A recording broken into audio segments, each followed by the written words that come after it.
Picture this moment because I guarantee someone you know has experienced it, maybe even celebrated it. It's a Saturday morning. A couple in their late 40s sits at their kitchen table with a laptop open. They've just clicked submit on their final mortgage payment, 30 years early.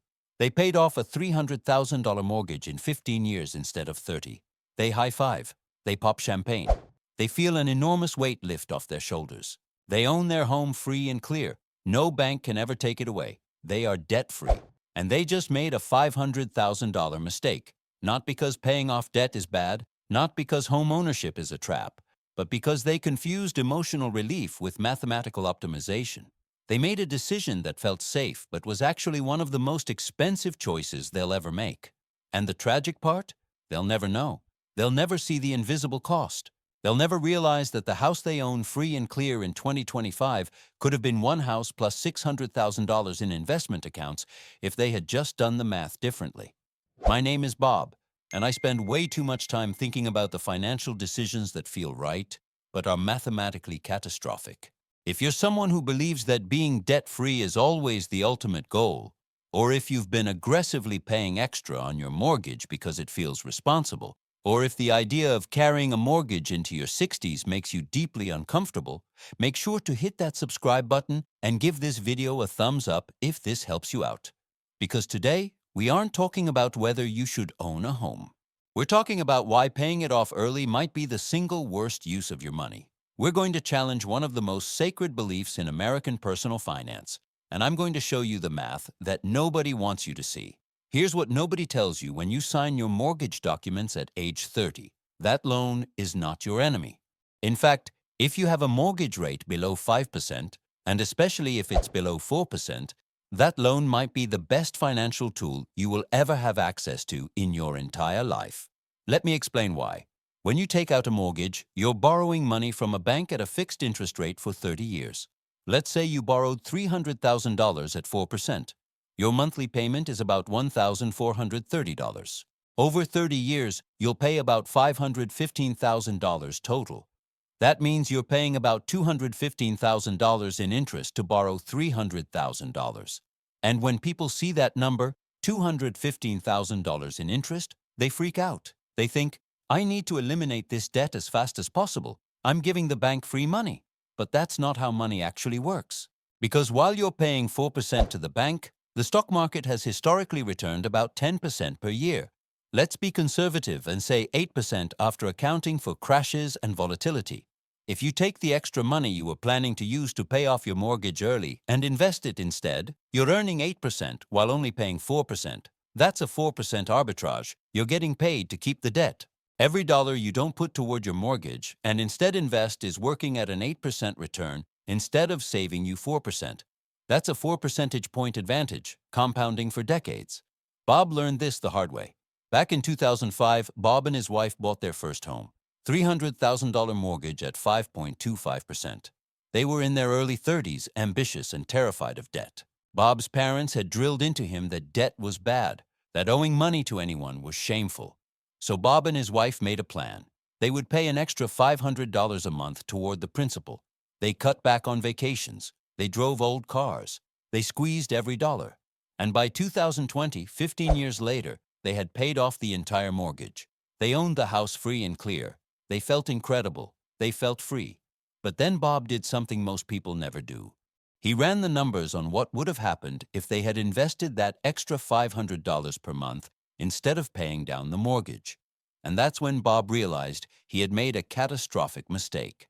Over those 15 years, they paid an extra $90,000 toward the mortgage principal. That $90,000 saved them about $60,000 in interest over the remaining 15 years of the loan. So they saved $60,000. That sounds good, right? But if they had invested that $90,000, assuming they put $500 per month into a low-cost S&P 500 index fund, averaging 8% annual returns, that $90,000 would have grown to about $170,000 by 2020. They gave up $170,000 to save $60,000. They lost $110,000. And that's just the first 15 years. Here's where it gets even more painful. From 2020 to 2035, the remaining 15 years of the original mortgage term, Bob no longer has a mortgage payment. That's great. He can now invest that full $1,430 per month, right? But in the alternate universe where Bob kept the mortgage, he was already investing $500 per month and will continue to invest the full $1,430 after 2035 when the mortgage naturally ends. So Bob is always $170,000 behind, and that gap compounds. By the time Bob is 65, that $170,000 head start in the alternate timeline has grown to over $400,000. Bob saved $60,000 in interest and gave up $400,000 in investment growth. That's the $500,000 mistake. And we haven't even talked about inflation yet. This is where the math becomes almost offensive to people who paid off their mortgages early. Inflation is the silent partner that makes debt cheap. When you lock in a mortgage at 4% for 30 years, you are agreeing to pay back a fixed dollar amount. But the value of those dollars declines over time. If inflation averages 3% per year, which is close to the historical average, the real cost of your mortgage drops every single year. A $1,430 mortgage payment in 2025 feels significant. But in 2035, after 10 years of 3% inflation, that same $1,430 payment will feel like paying $1,060 in today's money. By 2045, it feels like paying $790. You are paying back the bank with cheaper and cheaper dollars every single year. Inflation is literally eroding your debt. And you want to pay that off early? You're fighting against the one force that makes your debt less burdensome over time. Let's talk about liquidity because this is the part that really frustrates Bob now. When you pay off your mortgage early, you are converting liquid cash into a liquid home equity. You're taking money that could be accessed, sold, or moved at any time and locking it into a structure you cannot easily access. If you have a financial emergency, if you lose your job, if you need cash for any reason, you cannot pay your electric bill with home equity. You can't buy groceries with the fact that you own your house. You would have to take out a home equity line of credit or sell the house, both of which take time and come with costs. You've trapped your wealth. Compare that to having $300,000 in a brokerage account. If you need $20,000, you sell some shares. It takes 3 days. You have cash, you have options, you have flexibility. Liquidity is not just convenience, it's financial power. It's the ability to act when opportunities or crises appear. By pouring all your cash into home equity, you've built a fortress with no doors. And let's talk about taxes, because the tax code literally rewards you for keeping your mortgage. Mortgage interest is tax deductible. If you're paying $10,000 per year in mortgage interest and you're in the 22% tax bracket, you're effectively saving $2,200 in taxes. The government is subsidizing your debt. Your real interest rate isn't 4%. It's more like 3% after the tax deduction. Now compare that to investment returns. If your investments grow 8% per year, you're only taxed on the gains when you sell. And if you hold for more than a year, you pay long-term capital gains tax, which is 15 or 20%, significantly lower than income tax rates. So you're borrowing at an effective 3% and earning 8% with favorable tax treatment on the gains. The government has structured the tax code to encourage you to keep your mortgage and invest. And yet millions of Americans ignore this and pay off their homes early because it feels good. Here's the psychological trap, and Bob fell into this hard. Debt feels dangerous. Debt feels like a chain around your neck. Our parents and grandparents lived through times when debt actually was dangerous because interest rates were high and jobs were unstable. If you had a mortgage at 12% in 1982, paying it off early made perfect sense. But we're not in that world anymore. Mortgage rates from 2010 to 2023 were the lowest in human history. Bob's generation had access to 3%, 3.5%, 4% 30-year fixed-rate loans. That is free money. That is the bank handing you a gift. And the correct response is to take as much of it as possible and deploy it into higher returning assets. But because of generational trauma around debt, because of Dave Ramsey screaming about the debt snowball, because of the emotional high of writing that final mortgage check, people are doing the financial equivalent of turning down a free lunch because they're on a diet. There's also a concept called opportunity cost that most people don't think about. Every dollar you put toward paying off your mortgage early is a dollar you are not investing. and investment returns compound exponentially. Let's say you're 40 years old with a mortgage. You have an extra $1,000 this month. If you put it toward your mortgage, you save about 4% in interest. That $1,000 saves you roughly $40 per year. But if you invest that $1,000 in an index fund at 8% in 25 years, when you're 65, that $1,000 has grown to about $6,840. You saved $40 per year, totaling about $1,000 over 25 years. But you gave up $6,840. That is the invisible cost of paying off your mortgage early. You're trading exponential growth for linear savings. You're giving up the most powerful force in finance, compound interest, for the emotional satisfaction of reducing a number on a statement. Bob wants to be very clear here. This is not about being reckless with debt. This is not about taking out a mortgage to buy jet skis. This is about understanding that not all debt is bad. Low interest, fixed rate, tax-deductible debt secured by an appreciating asset is good debt. It's leverage. It's using someone else's money to build wealth. The wealthy understand this. Why do you think billionaires take out loans against their stock portfolios instead of selling shares? Because borrowing at 3% and keeping investments that grow at 10% is a money printing machine.